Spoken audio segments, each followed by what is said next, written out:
E aí, gente, tudo bem?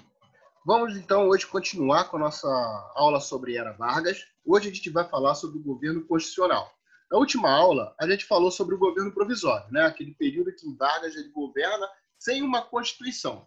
A gente terminou falando sobre a Revolta Constitucionalista de São Paulo, de 1932, e sobre a reunião para se construir uma nova Constituição para o Brasil. Né? Então, a gente vai ter aí um período democrático, em que Vargas ele vai governar conforme as regras constitucionais. Beleza? Esses 3 anos que sucedem, aí, de 34 a 37, é um período de grande efervescência política, tanto no mundo relacionado à política externa, como à política interna do Brasil. A gente vai ter aí o sucesso da Revolução Russa de 17, refletindo diretamente no Brasil. A gente vai ter aí o surgimento de movimentos fascistas ao redor do mundo, que também vão ser refletidos aqui no Brasil. Então, a gente vai ter antagonismos que estão no contexto mundial, por exemplo, o socialismo, o capitalismo, o nacionalismo, as doutrinas fascistas, né, vão estar colidindo no mundo e também vão ter vozes aqui no Brasil. Beleza? Então vamos falar desse governo constitucional de Vargas. Né? Introdução. Curto período democrático na era Vargas, né, de 34 a 37. Lembrando que a eleição presidencial, né, que Vargas foi eleito, não foi uma eleição direta, né, foi uma eleição indireta. Ele saiu vitorioso, mas ele, na nova Constituição, ele consegue consolidar algumas demandas, né? Algumas demandas da sociedade civil. Lembrando o seguinte, Vargas ele era um estrategista, um grande estrategista, e ele meio que ele deixava as coisas, ele dava as coisas, né? Ele se dava com aspas, por favor, né? Antes que os movimentos sociais conseguissem se organizar e pleitear tal coisa. Por exemplo, a gente falou sobre o direito do voto da mulher, falamos sobre o movimento feminista, sufragista que estava rolando na Inglaterra, em diversos lugares do mundo, as mulheres indo às ruas exigir o direito do voto. Antes que isso eclodisse, de fato, aqui no Brasil, Vargas foi isso o quê? Foi lá e deu uma canetada e as mulheres conquistaram o direito do voto através de uma canetada de Vargas. Então, ele vai fazendo isso. Os trabalhadores precisavam exigiam melhores condições de trabalho. Vargas foi lá e deu a canetada e fez lá as horas de trabalho, 8 horas, 13º, férias remuneradas, descanso semanal remunerado. Então, Vargas ele tinha essa capacidade política. Né?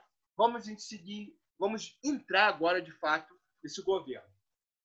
Organização políticas influenciadas pela Europa. Olha só como eu falei, que coisas que acontecem na Europa vão refletir diretamente aqui no Brasil. Aliança Nacional Libertadora, ANL, influenciada pelo comunismo. Então, a gente vai ter um grupo de influência direta do comunismo aqui no Brasil. E a Ação Integralista Brasileira, AIB, influenciada pelo fascismo. Olha só, então a gente vai ter grupos fascistas aqui no Brasil e grupos comunistas concorrendo, né, dentro desse cenário efervescente que é o Brasil no período da Era Vargas. Né? Vargas tentou forjar uma terceira via política, mesmo sendo um governo autoritário. A gente vai ver que Vargas ele vai... o Estado Novo é um momento ditatorial e até contraditório dentro do governo Vargas, porque a gente vai perceber que ele vai ter uma postura... A Constituição, uma nova Constituição que vai ser feita no Brasil em 37, vai ter traços muito marcantes, como a Constituição polonesa, que é chamada de polaca, que é uma Constituição fascista. Então, Vargas ele vai ter um governo pautado pelas autoridades fascistas, mas na Segunda Guerra Mundial, como a gente já viu, ele luta contra as forças fascistas. Então, tem essa contradição no governo Vargas. Mas isso fica para a aula de Estado Novo. Governo constitucional. A Constituição de 34 consagrou princípios liberais, né? Direito à liberdade, à segurança individual, à propriedade. Então, é uma Constituição baseada, pautada no liberalismo, assim como aspectos intervencionistas. Vejam só, Vargas ele vai dar aqui, por exemplo, o direito à liberdade, à segurança individual e à propriedade. E, consequentemente, por exemplo, assim, com os trabalhadores, ele fala assim, ó, vocês podem se organizar, beleza, mas o sindicato tem que estar vinculado ao governo. Ele vai restringir algumas coisas. Ele vai dar certa liberdade, mas, de certa forma, ele vai se fazer presente dentro dessas liberdades que ele está concedendo através da Constituição. Dessa forma, buscou conciliar medidas dicotômicas, ou seja, medidas diferentes, o intervencionismo com o liberalismo. O direito ao voto foi ampliado para maiores de 18 anos, alfabetizados e mulheres. Vejam bem, analfabetos aqui ainda não podem exercer o direito do voto. Né? Só mais à frente que a gente vai colocar em pauta aí a questão do voto para as pessoas que não sabem ler e escrever. Criação do deputado classista. O que é isso? Né? O deputado classista ele era eleito pelos sindicatos, mas o sindicato estava o quê? Subordinado ao governo Vargas. Dessa forma, o deputado classista ele representava o sindicato, mas de tabela ele estava o quê? Ele estava atrelado ao governo Vargas. As correntes ideológicas da época. Os anos 30 marcaram a consolidação de ideologias totalitárias e pela descrença na sociedade liberal. A gente tem aí o surgimento de regimes totalitários, o fascismo na Itália, o nazismo na Alemanha e a descrença da democracia liberal, com a crise de 29, né? A falência da República de Weimar, o medo da classe média, o medo das elites, de uma revolução socialista nos moldes dos bolcheviques que aconteceu na Rússia em 17, mais precisamente em outubro de 17. Então, a democracia liberal ela está em xeque, ela está sendo questionada. Né? E as alternativas a essa saída, a esse questionamento da democracia liberal, a gente vai ter o quê? Um modelo socialista ou um modelo totalitário fascista. E, obviamente, que os setores das elites nacionais vão sempre se inclinar para o lado do fascismo, né? Por conta do medo e do desconhecimento do socialismo. A gente viu isso lá na aula de fascismo italiano. Os regimes totalitários encontraram terreno para sua consolidação e um cenário de devastação econômica ocasionada pela crise de 29, aquela crise de superprodução dos loucos anos 20, né? A ideia da prosperidade econômica direta, eterna, você consome, consome, consome, eu produzo, mas chega um momento que a falta de intervenção do Estado na economia vai gerar uma superprodução, uma bolha, estoura, o mundo entra em crise. Né? Nesse contexto, surgem o fascismo italiano e o nazismo alemão, né? O nazismo na Alemanha. Com um cenário semelhante ao europeu, a crise econômica e conflitos sociais surgem no Brasil partidos influenciados por essa ideologia. Como falamos aí, né? O que acontece no mundo reflete no Brasil. O primeiro que a gente vai abordar aqui é a Ação Integralista Brasileira, fundada por Plínio Salgado, defendia o ultranacionalismo e um Estado acima de tudo e de todos. Vejam bem, né? Assim como o fascismo italiano, Mussolini, colocou o Estado em cima de tudo e de todos, baseado também no discurso religioso. A gente vai ver qual é o lema da Ação Integralista Brasileira. Né? Ou seja, ele coloca o Estado e a religião acima da sociedade. Beleza? E um Estado ultranacionalista, ou seja, o nacionalismo ao extremo. Do lado oposto, surge a Aliança Nacional Libertadora, frente antifascista liderada pelo PCB. Que fique bem claro aqui que, apesar de ser liderada pelo Partido Comunista Brasileiro, né, o PCB, a Aliança Nacional Libertadora ela tinha pessoas não só de esquerda, mas, por exemplo, alguns progressistas que eram contra o fascismo diam voz na Aliança Libertadora para fazer frente ao movimento fascista que ganhava força aqui no Brasil. Tanto a Ação Integralista Brasileira quanto a Aliança Nacional Libertadora possuíam representações nacionais. A AIB, Ação Integralista Brasileira, Em 1932, o Manifesto da Nação foi publicado pelo escritor modernista Plínio Salgado. O manifesto trazia os princípios básicos do integralismo. Então, Plínio Salgado ele vai fazer aí o manifesto, né, a nação, e nesse manifesto tem as principais bases do movimento integralista brasileiro. Defesa de um governo autoritário e antiliberal, características do fascismo italiano, né? Antiliberalismo. Defesa de um governo autoritário, desculpa, já li isso. Nacionalismo extremado e anticosmopolita. Nacionalismo exagerado e uma postura contra os grandes centros urbanos, né? Anticosmopolita. Corporativismo sindical. Nós vimos que o corporativismo é uma característica do fascismo italiano. Antissemitismo, ódio, perseguição aos judeus, característica do nazismo. Anticomunismo, ou seja, os caras são contra o comunismo. Rígida disciplina e hierarquia, típico do fascismo e do nazismo. Uma sociedade extremamente rígida e hierarquizada, totalitária, militarizada.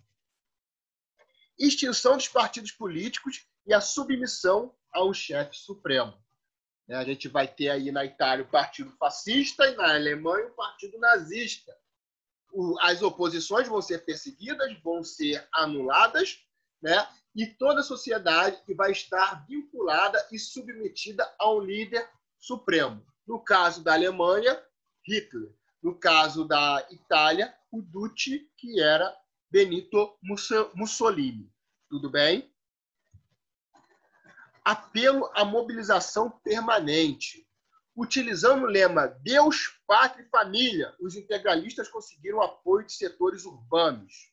Vejam bem, utilizando aí o nacionalismo, o apelo à tradição da família brasileira e à religião, os fascistas integralistas vão conseguir apoio dos setores urbanos. Né? Eu estou falando aqui de parte da classe média urbana. Saudavam-se com a expressão Anauê, como um gestual semelhante aos nazifascistas, e utilizavam a letra sigma como símbolo. Aqui do lado, né, nessa primeira imagem aqui em preto e branco, a gente tem aí uma saudação, né? Anauê com o braço direito erguido. Tá? Aqui é uma propaganda, né, do integralismo brasileiro, a letra aí do alfabeto sigma, e embaixo uma reunião, né, dos integralistas brasileiros. E esse aqui no meio é o Plínio Salgado. Esse cara de bigode aqui no meio é Plínio Salgado. Na outra ponta da lança, a gente tem aqui o quê? A Aliança Nacional Libertadora. A Aliança Nacional Libertadora foi um grupo de esquerda. Na verdade, foi um grupo à esquerda, mais atuante do período. Seu programa consistia em atacar os problemas nacionais mais graves e o integralismo. Ou seja, tinha um apelo à causa social, aos problemas sociais mais graves, mas também uma frente de oposição e de luta contra o integralismo. O objetivo final da Aliança Nacional Libertadora era criar um governo de caráter popular, capaz de equacionar e resolver os problemas econômicos e a desigualdade social no país. Então, tinha aí uma agenda, digamos, mais progressista do que uma agenda conservadora estabelecida ali pela ação integralista brasileira. A Ação Nacional Libertadora era favorável à suspensão do pagamento da dívida externa e à nacionalização de empresas. Militavam por uma redivisão de terras com a finalidade de proteger o pequeno e médio proprietário, redistribuir terra, garantir que o pequeno e o médio proprietário não tenham a sua terra englobada pelos grandes proprietários, para se tornar o pequeno e o médio proprietário competitivo ao grande latifundiário. A Ação Nacional Libertadora era composta por comunistas, socialistas e liberais antifascistas, que eu falei para vocês. Era uma grande junção de setores à esquerda e de setores progressistas contra o ideal fascista que estava crescendo aqui no Brasil. Temendo a popularidade e a expansão da aliança, Vargas decretou o seu fechamento em 1935. Vargas ele vai combater a Aliança Nacional Libertadora. A princípio, Vargas ele vai ter o apoio do Plínio Salgado, do líder ali do partido do movimento integralista brasileiro. Só que Plínio Salgado vai ver que Vargas ele também vai utilizar o movimento integralista como gado de manobra mesmo, Ele não vai precisar do apoio do integralista. Os integralistas vão pensar que Vargas vai fazer uma coisa, mas Vargas vai para a direção oposta, fazendo com que ocorra uma ruptura aí de Plínio Salgado com Vargas, Vargas ele utiliza o movimento integralista enquanto ele é útil, beleza? O chefe da polícia varguista afirmava que o movimento era financiado por estrangeiros. Obviamente estou falando aí da Ação Nacional Libertadora e ele deve estar falando certamente da União Soviética. Aqui a gente tem um comício do dia 13 de maio, que ficou conhecido como Comício Monstro, puxado aí pela Aliança Libertadora Nacional, pela Aliança Nacional Libertadora, e aqui do lado a sede da Aliança Nacional Libertadora. Insurreição comunista, em 1935, os comunistas eles viram uma possibilidade errônea, obviamente, de tentar chegar ao poder, Então a gente teve a chamada intentona comunista, sob a liderança de Luiz Carlos Prestes. Vocês lembram de Luiz Carlos Prestes? É aquele mesmo cara do movimento tenentista, da coluna Prestes. Agora ele está aqui, ele se inclinou à esquerda e ele era um dos grandes líderes da ANL, beleza? Então, sob a liderança de Prestes, em 1935 ocorre um grande levante comunista. Na verdade, grande é a expressão, foi apenas um levante que, inclusive, não teve adesão de diversos setores, então foi facilmente sufocado. Sem uma preparação militar, a insurreição eclodiu de forma prematura em Natal, sendo rapidamente reprimida. Logo em seguida, o levante eclode em Recife e Olinda, e pouco tempo depois no Rio de Janeiro, sendo reprimida sem grande dificuldade. Mas a falha dessa intentona comunista, desse levante comunista, era a justificativa que Vargas precisava para legitimar a sua próxima estratégia no tabuleiro de xadrez, o seu próximo movimento, que seria a implantação de uma ditadura. O desmonte do levante comunista. O levante comunista não contou com grande adesão popular. Foi um levante de militares de esquerda, minoria dentro dos quartéis, o que facilitou a repressão. Com o fim do levante, muitos participantes foram mortos, presos ou exilados. Olga Benário, esposa de Luiz Carlos Prestes, foi enviada para a Alemanha, grávida, onde nasceu a sua filha Anita Prestes. Pouco tempo depois, Olga foi enviada ao campo de concentração, onde foi morta. Então, a gente vai ter o governo Vargas enviando perseguidos políticos para os nazistas.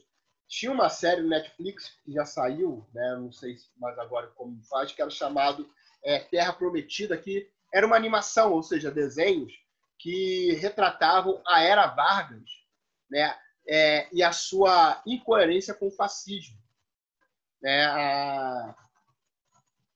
A prisão de judeus, a proibição de judeus de entrarem no Brasil, a galera tinha que procurar outro lugar.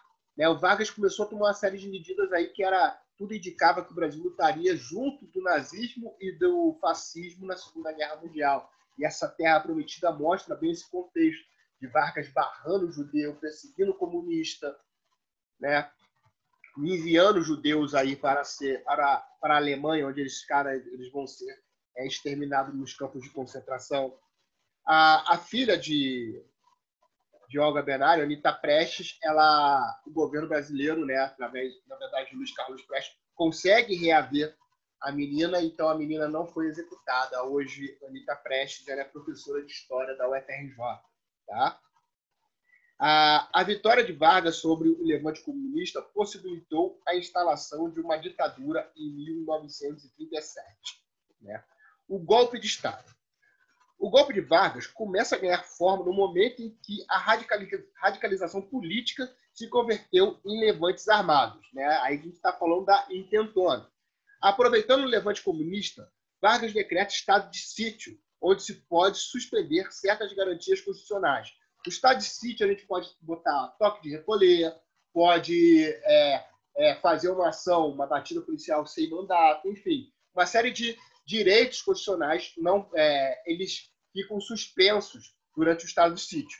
E o estado de sítio vai vigorar quase que por um ano no Brasil, nesse momento aí de tensão política. Tá? Depois de quase um ano, o estado de sítio foi substituído por um estado de guerra, onde ocorre o recrudescimento da legislação e os direitos constitucionais perdem efeito. Ou seja, Vargas ele está minando, está retirando os direitos constitucionais, o direito de viver, o direito à liberdade, o direito à liberdade de expressão. Né? Esse recrudescimento do governo ocorre às vésperas de um pleito eleitoral. Então, Vargas ele faz ali a Constituinte em 34, ele deveria governar e sair, né? E ter um novo governo. Só que Vargas não tinha plano de sair do poder. Então, Vargas ele vai se articulando e aproveitando a conjuntura, né? As peças que são reveladas a ele ali, e ele vai montando a sua estratégia política. E a estratégia política de Vargas é não largar o poder, né? É não sair do governo. Beleza? Nesse contexto, a gente tem 3 candidatos, né? O paulista Armando Salles de Oliveira, que representava a elite cafeeira, o paraibano José Américo de Almeida, ligado às oligarquias do Nordeste, e Plínio Salgado, líder do movimento integralista. Então, a gente tem essas 3 forças aí concorrendo. Né? Plínio Salgado retira sua candidatura e passa a apoiar Vargas. Ele passa a apoiar Getúlio no momento em que Vargas ele começa a recrudescer a Constituição, ele começa a perseguir os seus opositores políticos, entre eles os comunistas. Aí, vendo esse cenário, Plínio Salgado faz o quê? Ele tira a sua candidatura e começa a apoiar Getúlio Vargas. Em 1937 é publicado o Plano Cohen, um plano comunista para derrubar o governo. Olha aí a estratégia de Vargas. Né? Já teve a intentona e 2 anos depois ele forja, vejam bem, o governo Vargas cria o Plano Cohen. O governo Vargas ele vaza a notícia, vaza uma carta falando que interceptou um plano em que os comunistas estariam aptos a tomar o Brasil e transformar o Brasil numa nova república soviética, né? uma nova União Soviética. Né? O plano Cohen é um plano falso. Ele foi forjado pelo militar Olímpio Mourão Filho. E esse Olímpio Mourão Filho vai ser um dos caras que vão participar do golpe civil-militar de 64. Tá? E esse Olímpio Mourão Filho ele era membro da AIB, Ação Integralista Brasileira, ou seja, ele era membro do grupo fascista que ocorria aqui no Brasil. Com a alegação de combater a ameaça comunista, Vargas, em 1937, fecha o Congresso e entrega uma nova Constituição, criando um governo autoritário. Essa nova Constituição é chamada de polaca, por conta aí da semelhança com a Constituição polonesa, que era uma Constituição fascista. Vargas proibiu os partidos políticos, afastou os integralistas e os comunistas, passou a controlar os sindicatos, forjou o culto à personalidade, instaurou a censura e começava a ditadura varguista, o Estado Novo. Vejam bem, ele chutou os integralistas. Os integralistas ali rodeados, né, liderados por Plínio Salgado, acreditavam que Vargas tomaria partido a seu favor. E Vargas, pelo contrário, Vargas afastou essa galera do poder e criou um culto à personalidade, a personalidade varguista. Né? Nesse contexto aí a gente pode falar da forja, né? Do pai dos pobres, do cara que deu a CLT, do cara que concedeu o voto feminino. Né? Então ele vai criando o culto à sua personalidade. Assim como existiu o culto à personalidade de Mussolini e o culto à personalidade de Hitler. Vargas ele se transforma, né? Ele cria um governo fascista no Brasil, que é o Estado Novo, que a gente vai discutir na próxima aula, que vai de 37 a 45. Tudo bem, gente? Aqui é uma matéria de jornal, né, 1º de outubro de 37, que fala o seguinte aí: com as instruções do Comitê para a ação dos seus agentes contra o Brasil, o tenebroso plano foi apreendido pelo Estado-Maior do Exército. A gente está falando aqui da manchete do jornal, que publica aí a apreensão do chamado Plano Cohen, né, o plano forjado por Getúlio, pelo governo de Getúlio Vargas. Tudo bem, gente? Então, meus queridos, a gente fica por aqui, né? Leiam aí as páginas da apostila, tá? O exercício o conteúdo é o mesmo, né? Então, quem não fez, faça, envie para um e-mail. Grande abraço, tchau, tchau e até a próxima.